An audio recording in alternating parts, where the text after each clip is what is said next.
Baahubali fame Kalakeya Prabhakar తెలుగులో హీరోగా ఓ cinema చేస్తుండడం తెలిసిందే. ప్రభాకర్ ఇప్పుడు కన్నడంలో కూడా హీరోగా ఒక సినిమా చేస్తున్నారు. ఈ సినిమా పేరు ఈ సినిమాకు క్లైమాక్స్ ఉండదు.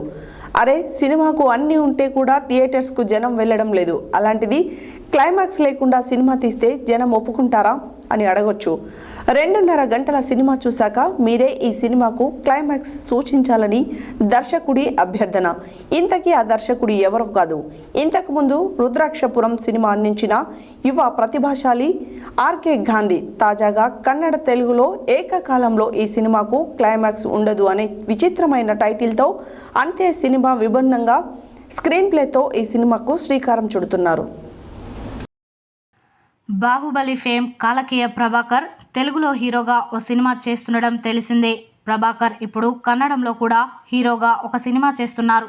ఈ సినిమా పేరు ఈ సినిమాకు క్లైమాక్స్ ఉండదు. అరే సినిమాకు అన్నీ ఉంటే కూడా థియేటర్స్కు జనం వెళ్ళడం లేదు. అలాంటిది క్లైమాక్స్ లేకుండా సినిమా తీస్తే జనం ఒప్పుకుంటారా అని అడగొచ్చు. 2.5 గంటల సినిమా చూశాక మీరే ఈ సినిమాకు క్లైమాక్స్ సూచించాలని దర్శకుడి అభ్యర్థన.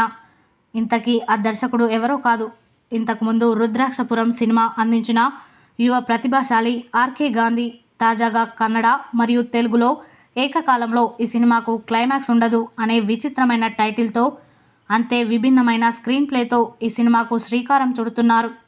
స్నేహాలయం క్రియేషన్స్ పతాకంపై నిర్మాణం అవుతున్న ఈ సినిమాకు ప్రమోద్ ఛాయాగ్రహణం, సి రవిచంద్రన్ సంకలనం, థ్రిల్లర్ మంజు సాహసం, అనిరుద్ శాస్త్రి సంగీతం, ప్రతాప్ భట్ సాహిత్యం, ధీరజ్ అప్పాజీ పిఆర్ఓగా బాధ్యతలు నిర్వహిస్తుండగా కాలకేయ ప్రభాకర్, కావ్య, రామ్ జనార్దన్, రూపశ్రీ, దీనా, హరి తదితరులు నటిస్తున్నారు. ఈ చిత్రానికి ఈ నెల 9న ముహూర్తం పెట్టుకొని ఆంధ్ర, తెలంగాణ మరియు కర్ణాటకలోని అందమైన లొకేషన్స్లో షూటింగ్ జరపడానికి చిత్ర బృందం సన్నద్ధం అవుతుంది.